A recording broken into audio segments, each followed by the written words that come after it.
बिस्मिल्लाहिर्रहमानिर्रहीम। अस्सलाम वालेकुम नाज़रीन, मैं हूँ फैयाज़ राजा और आप देख रहे हैं आपका अपना यूट्यूब चैनल। दोस्तों, बिलाखिर इमरान खान को पाकिस्तानी सियासत से माइनस करना दीवाने का ख्वाब साबित हुआ। बिलाखिर तवील तरीन इंतजार के बाद एक बार फिर पाकिस्तानी इस्टेब्लिशमेंट को इमरान खान की याद आ गई। इस्टेब्लिशमेंट के तर्जुमान की जानिब से तस्दीक के बाद हुकूमत के 14 तबक रोशन हो गए।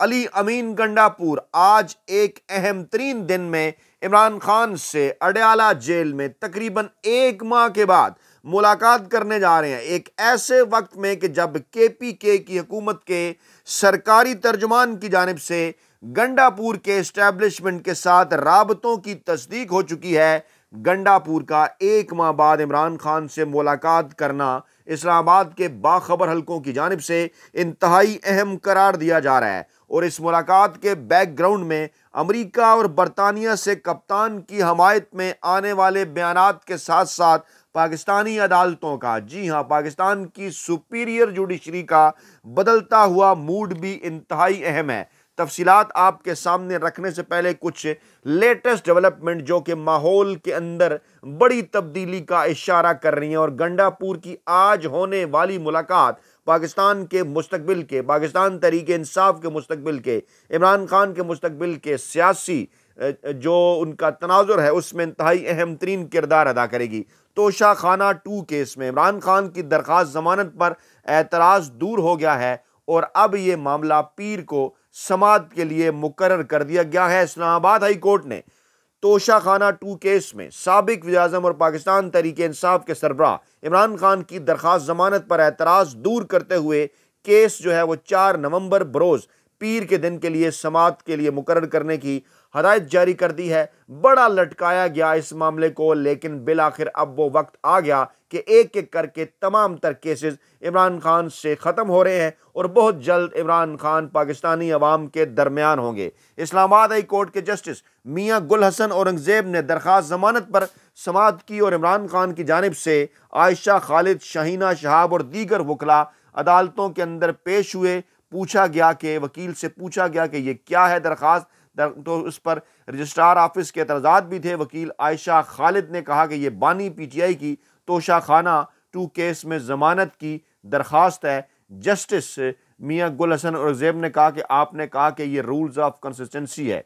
जस्टिस मियां गुल हसन औरंगजेब ने बुशरा बीबी जमानत का हवाला देते हुए कहा वो तो औरत थी मगर ये तो मर्द है, तब तो उस वक्त जमानत बनी। कल ही मैंने एक ऐसी दरख्वास्त खारिज की, लेकिन उसके बाद जब मामला आगे बढ़ा, एतराज़ात दूर हुए, पीर को समाअत के लिए मुकर्रर करने की हदायत कर दी गई हैं। और इसका पस मंज़र आपके सामने है कि 12 सितंबर 2024 को तोशाखाना 2 केस की तहकीकात के लिए FIA की 3 रुकनी तहकीकाती टीम JIT तश्कील दी गई थी खामखा मामलात को लटकाने के लिए, क्योंकि तोशाखाना 1 केस जो है वो मुकम्मल तौर पर फारग हो चुका था। अब ये मामला आगे बढ़ेगा और बुशरा बीबी ही की तरह इमरान खान की रहाई के इम्कानात भी बड़ी तेज़ी के साथ पैदा हो रहे हैं। एहतजाज जलाओ घराओ के मुकदमात में इमरान खान की बहनों अलीमा खान और उज़मा खान की भी 8 नवंबर तक अबूरी ज़मानत जो है वो इंसदाद दहशत गर्दी अदालत लाहौर ने वो मंजूर कर ली है। और जनाब 5 अक्टूबर को PTI ने जो ऐलान किया था एहतजाज का, उसके बाद फिर इमरान खान की बहनों को गिरफ्तार किया गया था। इंसदाद दहशत गर्दी की अदालत ने पंजाब पुलिस को इमरान खान की बहनों को गिरफ्तार करने से रोक दिया है। उनकी बहनों के खिलाफ थाना लारी अड्डा, मस्ती गेट समेत दीगर थानों में मुकदमा दर्ज है। पहले इस्लामाबाद में उन्हें गिरफ्तार किया गया, उसके बाद लाहौर के अंदर यही काम करना चाह रहे थे। थाना कोसार में भी उनके खिलाफ दहशत गर्दी की दफात के तहत मुकदमा दर्ज है। और गुज़श्ता हफ्ते अलीमा खान और उज़मा खान दोनों को डिस्ट्रिक्ट जेल जेलम से जमानत के ऊपर रिहा कर दिया गया था। लेकिन अब क्योंकि इंसदाद दहशत गर्दी की अदालतों के जजेस की मीटिंग बुलाई गई है मौजूदा चीफ जस्टिस यहिया आफरीदी साहब की जानिब से कि वो तमाम तर चीज़ें लेकर पेश हों सुप्रीम कोर्ट ऑफ पाकिस्तान में कि मामला तक कहाँ तक पहुँचे हैं, कितने केसेस हैं, कौन से केसेस हैं, अब तक इन मामले के अंदर क्या हुआ है, आगे चलकर इन मामलात में क्या कर रहे हैं। अदालतों का मूड बदला हुआ नजर आ रहा है। एक और मिसाल, हुकूमत पंजाब डिप्टी कमिश्नर्स को नज़रबंदी के अहकाम जारी करने से रोक दिया है। लाहौर हाई कोर्ट ने मरियम नवाज साहबा अपनी मर्जी के नोटिफिकेशन ख़ुद को पसंद नोटिफिकेशन इस किस्म के जारी करके पाकिस्तान तहरीक इंसाफ के कारकुनान के ख़िलाफ़ कार्रवाइयों के अंदर वो मसरूफ़ थी। और अब लाहौर हाई कोर्ट ने हुकूमत पंजाब और डिप्टी कमिश्नर्स को 5 दिसंबर तक नज़रबंदियों के अहकाम जारी करने से रोकने के साथ साथ सूबे में सरकारी मुलाजमीन के तबादलों पर पाबंदी आयद करने से मुतल्लिक नोटिफिकेशन भी कलअदम करार दे दिया है। और इस केस में लाहौर हाई कोर्ट के जस्टिस अमजद रफ़ीक ने यह जनाब महफूज फैसला सुनाया है और आगे चलकर इस मामले की मजीद भी समाअत होने जा रही है कि किस तरह से और क्यों कर ऐसे नोटिफिकेशन जो है वो जारी हो जाते हैं।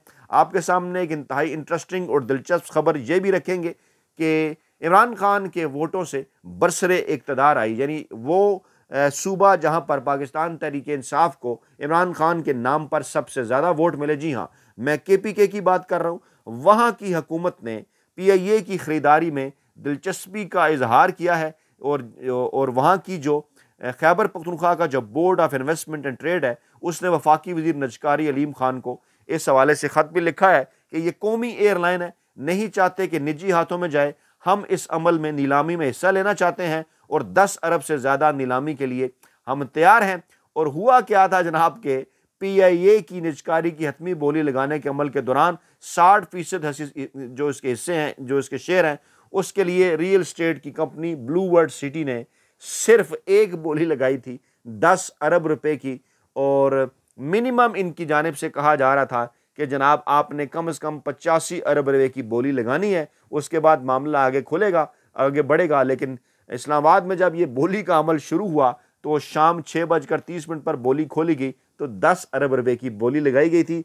ये है जनाब, ये भी इन्हीं का विजन है, 10 अरब रुपए कि जिसका आजकल ब्लू एरिया में कोई एक प्लाजा भी नहीं आता, DHA में कोई एक कमर्शियल प्लाजा 10 अरब रुपए में कोई बेचने के लिए तैयार नहीं है। वहाँ ब्लू वर्ल्ड सिटी को पूरा PIA जो है वो सिर्फ और सिर्फ जो है वो 10 अरब रुपए में चाहिए। वो जो कहते हैं ना कि जनाब ये भी आपका विजन है, वो जो शहबाज शरीफ साहब के हवाले से एक वीडियो हर दफ़ा मशहूर हो जाती है ना जो है, तो ये भी यही कहना चाहिए कि ये है इस हुकूमत का विजन। और इस विजन का जवाब अब पाकिस्तान तहरीक इंसाफ की इस पेशकश के अंदर है कि आपको तो कोई 10 अरब रुपए भी नहीं दे रहा, तो आए जनाब हम इसको जो है वो ख़रीद लेते हैं। ये खबर भी आप तक रखना, आप तक गोश गुजार करना ज़रूरी था, इंपॉर्टेंट चीज़ थी ये भी।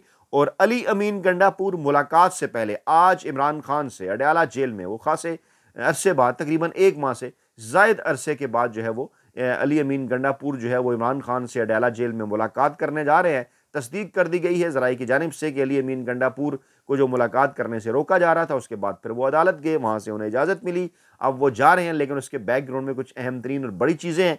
अली अमीन गंडापुर ने कहा कि इस बार जाएंगे तो फिर हुकूमत का तख्ता उलट कर ही वापस आएंगे।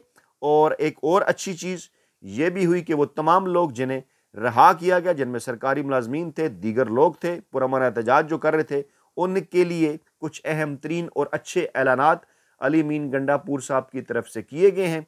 और उनकी तनख्वाहों के अंदर इजाफ़ा, मराद के अंदर इजाफ़ा, इसके साथ साथ उनके लिए इनामात, इस किस्म की दीगर चीज़ें। क्योंकि नून लीग जैसे माफिया का ये कहना है पाकिस्तान तहरीक इंसाफ के कारकुनान का कि नून लीग जैसे माफिया का पंजाब के अंदर और पीपल्स पार्टी जैसे माफिया का सिंध के अंदर मुकाबला करने के लिए ये बड़ा ज़रूरी है कि किसी हद तक वो रवायती सियासत भी की जाए, जो कि ना करने की वजह से पाकिस्तान तहरीक इंसाफ को इसका नुकसान हुआ। क्योंकि जो बुनियादी मकसद है उस पर किसी किस्म का तो कोई यू टर्न नहीं होना चाहिए। लेकिन बहरहाल इस सियासी माफिया का मुकाबला करने के लिए वो रवायती हरबे ज़रूर इस्तेमाल किए जाने चाहिए। इस बात के ऊपर इमरान खान को भी कायल करने की कोशिश की जा रही है कि तभी ये जंग जीती जा सकती है। क्योंकि ये हमारी जंग नहीं है, ये अवाम की ये जो किसी की ज़ाती जंग नहीं है, ये अवाम की जंग है, ये जारी रहेगी। और इस जंग के अंदर इस किस्म के तमाम चीज़ें जो है, तमाम हरबे जो है वो इस्तेमाल करने चाहिए। हुकूमत अपनी तरफ से मामलात को एक बार फिर अपने कंट्रोल में करने के लिए वही काम करने जा रही जो 26वीं आईनी तरमीम में नहीं कर सकी। प्रैक्टिस एंड प्रोसीजर तरमीमी एक्ट के नाम पर एक और बिल जो है वो पेश कर दिया गया है सेनेट के अंदर, फिर मुतलका कमेटी के सुपुर्द किया गया। मकसद इसका भी क्या है कि मज़ीद इख्तियारात जो हैं मौजूदा चीफ जस्टिस से छीने जाएँ बेंच बनाने के हवाले से। ख़ास तौर पर जब इस कमेटी के अंदर, प्रैक्टिस एंड प्रोसीजर कमेटी के अंदर यहिया अफरीदी साहब की जानिब से मुनीब अख्तर साहब को और मंसूर अली खान जो है वो मंसूर अली शाह साहब को दोबारा इस कमेटी के अंदर जो है वो डाला गया, तो उसके बाद फिर परेशानी है। खुद साख्ता तर्जुमान, पाकिस्तानी इस्टेब्लिशमेंट के गैर सरकारी तर्जुमान इंसार अब्बासी साहब की जानिब से आज सीनियर दफाई जरिए का नाम लेकर एक खबर सामने लाई गई है। और ख़बर बज़ाहिर तो ये ज़ाहिर करती है कि हम पाकिस्तान तहरीक इंसाफ से बात नहीं करना चाहते, किसी भी सियासी जमात से बात नहीं करना चाहते, लेकिन असल में ये ख़बर तस्दीक कर रही है कि एक बार फिर पाकिस्तानी इस्टेब्लिशमेंट को इमरान खान की याद आई है एक ऐसे मौके के ऊपर कि जब कहा जा रहा है कि ये मुफाहमत है, डील नहीं, बुशरा बीबी को किसी केस के अंदर, मजीद किसी झूठे केस के अंदर गिरफ्तार नहीं किया गया, एक मेरिट के ऊपर उनकी जब अदलिया से रिहाई हुई उसके बाद एक माहौल बना, पंजाब हुकूमत, मरकजी हुकूमत, पीपल्स पार्टी की सिंध हुकूमत, ये तमाम परेशान हो गए कहीं ऐसा तो नहीं कि हमारी दुकानें बंद होने जा रही हैं। और इस माहौल के अंदर इंसार अब्बासी साहब ये खबर कर रहे हैं उनको दिलासा देने के लिए कि नहीं, हम उनसे किसी किस्म की कोई डील नहीं कर रहे। इसकी भी कुछ वजूहात हैं, वो क्या हैं वो आगे चलकर आपके सामने रखते हैं। पाक फौज पीटीआई समेत किसी भी सियासी जमात के साथ कोई बातचीत नहीं करेगी और इदारे का मौक़िफ़ पहले वाज़े किया जा चुका है कि ये सियासी जमातों का काम है कि वो सियासत पर बात करें, मुज़ाकरात करें, रियायत दें और लें। पहले तो ये कहा जा रहा था कि इमरान खान को किसी किस्म की, पाकिस्तान तहरीक इंसाफ को किसी किस्म की कोई रियायत नहीं मिलेगी। अब ये कहा जा रहा है कि सियासी जमातों का काम है कि वो रियायत दें और लें। बदले बदले से मेरे सरकार नज़र आते हैं। और जब बार बार इस हवाले से जंग जिया ग्रुप की जानिब से खबरें सामने आ रही थीं और अब इंसार अब्बासी के बकौल पीटीआई और मिलिट्री इस्टेब्लिशमेंट के दरमियान मुमकिना डील के हवाले से जारी क़यास रहियों से मुतल्लिक उन्होंने सवाल किया तो उनके मुताबिक एक ज़रिए ने नाम ना ज़ाहिर करने की शर्त पर उन्हें बताया है कि फ़ौज का इस मामले से कोई लेना देना नहीं है। यानी ये बात वाज़े होगी कि पाकिस्तान तहरीक इंसाफ या इमरान खान पाकिस्तानी इस्टेब्लिशमेंट के साथ किसी किस्म की कोई डील करने के लिए हरगिज़ तैयार नहीं है। इसका मतलब बेसिकली ये है, इसको अगर इस तरह से देखा जाए कि ये इनकार इमरान खान साहब की जानिब से भी है, पाकिस्तान तहरीक इंसाफ की जानिब से भी है। जब उन्होंने कह दिया कि कोई डील नहीं, कोई लेना देना नहीं, तो डेफिनेटली फिर कोई डील नहीं हुई और फिर जो परेशानी है राना सनाउल्लाह की उसका अंदाज़ा हो जाता है। ज़रिए ने कहा कि ऐसे मामलात पर बात करना सियासी जमातों का काम है और रवां साल मई में DGISPR लेफ्टिनेंट जनरल अहमद शरीफ प्रेस कॉन्फ्रेंस में अपनी पोजीशन बकौल इनके वाजे कर चुके हैं कि जब उनसे पूछा गया था कि कोई डील हो सकती है तो उन्होंने कहा कि फ़ौज का कोई सियासी किरदार नहीं, फ़ौज गैर सियासी है और हर हुकूमत के साथ उसके ताल्लुकात आइन और कानून के मुताबिक है। यानी इसके अंदर यह भी वाज़े है कि पाकिस्तान तहरीक इंसाफ की आगे चलकर अगर हुकूमत बनती है जो कि दीवार के ऊपर लिखी हुई नज़र आ रही है तो डेफिनेटली उसके साथ जो फ़ौज के ताल्लुकात होंगे वो आइन और कानून के मुताबिक होंगे। उन्होंने कहा कि तमाम सियासी जमातें हमारे लिए काबिल एहतराम हैं, लेकिन अगर कोई सियासी गिरोह अपनी फ़ौज पर हमला करता है तो कोई उनके साथ बातचीत नहीं करेगा। लेकिन सवाल इसके अंदर यह पैदा होता है, उन्होंने कहा अगर कोई सियासी गिरोह अपनी फ़ौज पर हमला करता है, सवाल इसके अंदर यह पैदा होता है कि अब तक 9 मई के हवाले से जितने भी केसेस थे उनमें क्या निकला, कहाँ तक पहुँचे वो प्रोसिक्यूशन के अंदर। वो तमाम तर लोग पाकिस्तान तहरीक इंसाफ के सियासी रहनुमा हों या कारकुनान हों, कितनों को सजाएँ हुई सिविलियन अदालतों से, कहाँ तक मामलात पहुँचे। फौजी अदालतों का और मामला है। इमरान खान कहते हैं दूध का दूध और पानी का पानी करें, तो उस वक्त ये पता चलेगा कि क्या वाकई कोई सियासी जमात ऐसी है। तो तारीख हमें यह बताएगी कि हाँ, नून लीग और पीपल्स पार्टी ऐसी सियासी जमातें हैं जो बाकायदा तौर पर पार्लियामान के अंदर हमला आवर होती रहीं। आसिफ जरदारी की तकरीरें सुने, नवाज शरीफ की तकरीरें सुने, मरियम नवाज की तकरीरें सुने, राना सनाउल्लाह, ख्वाजा आसिफ, एहसन इकबाल से लेके ख्वाजा साद रफ़ीक, सरदार अयाज सादिक, जावेद लतीफ़, इन सब की तकरीरें सुने, बिलावल भुट्टो जरदारी की, यूसुफ गिलानी की, राजा परवेज़ अशरफ की। तो अब पर यह तमाम तर चीज़ें अच्छी तरह से वाज़ेह हो जाती हैं कि कौन है वो सियासी गिरोह या सियासी जमात जो मुसलसल अपनी फ़ौज पर हमला आवर होते रहे, लेकिन उन्हें पूछा नहीं गया। सिर्फ फ़ौज की हद तक नहीं बल्कि इसके साथ साथ पाकिस्तान के अहम तरीन इदारे सुप्रीम कोर्ट पाकिस्तान के ऊपर ना सिर्फ फिजिकल हमला किया 2-3 मरतबा, बल्कि मुसलसल उनके खिलाफ बयानबाजियाँ भी। कहते हैं इंसार अब्बासी साहब के वाहिद रास्ता है कि कोई भी गिरोह जो है वो कौम से माफ़ी मांगे और नफ़रत की सियासत छोड़कर तामीरी सियासत का वादा करे। फ़ौज को मुलव्वस करना मुनासिब नहीं है। इमरान खान भी ये बात कर चुके कि हम किसी को मुलव्वस नहीं करना चाहते। हम ये कहते हैं तमाम तर इदारे अपना काम करें, हमें अपना काम करने दें। हम जो बात करना चाहते हैं इस्टेब्लिशमेंट से, उसके पीछे की कोई डील नहीं, उसके पीछे एक ही बात है कि जनाब आप अपना किरदार अदा करें जो आइन और कानून ने आपको दे रखा है और हमें आप अपना किरदार करने दें और किरदार अदा करने दें। बैरिस्टर सैफ साहब ने भी तस्दीक कर दी, जो तर्जमान हैं KP की हुकूमत के वो इस बात की तस्दीक कर चुके हैं। अली अमीन गंडापुर के इस्टेब्लिशमेंट के साथ राब्ते हैं और आज उन्होंने कहा कि आज बानी PTI से अली अमीन गंडापुर अहम तरीन मुलाकात करने जा रहे हैं सियासी सूरत हाल के ऊपर, अमन व अमान की सूरत हाल, एहतजाज से मुतल्लिक उनसे रहनुमाई भी लेंगे। और इससे पहले उन्होंने कहा था कि PTI के इस्टेब्लिशमेंट से राब्ते हैं, जो लोग जमहूरियत को दोबारा अपनी राह पर ला सकते हैं, पाकिस्तान तहरीक इंसाफ के उनके साथ राब्ते हैं। हमारा डील कोई हदफ नहीं है, हम सिर्फ और सिर्फ मफाहमत चाहते हैं तमाम फ्रीकैन के साथ। तो जनाब, बदले हुए माहौल के अंदर इमरान खान बहुत जल्द पाकिस्तानी अवाम के दरमियान होंगे, ऐसा कह रहे हैं तमाम तर मौजूदा हालात। अपना बहुत ख्याल रखिएगा, दुआ में याद रखिएगा। नई वीडियो के साथ जल्द हाजिर होंगे। अल्लाह ने के बाद।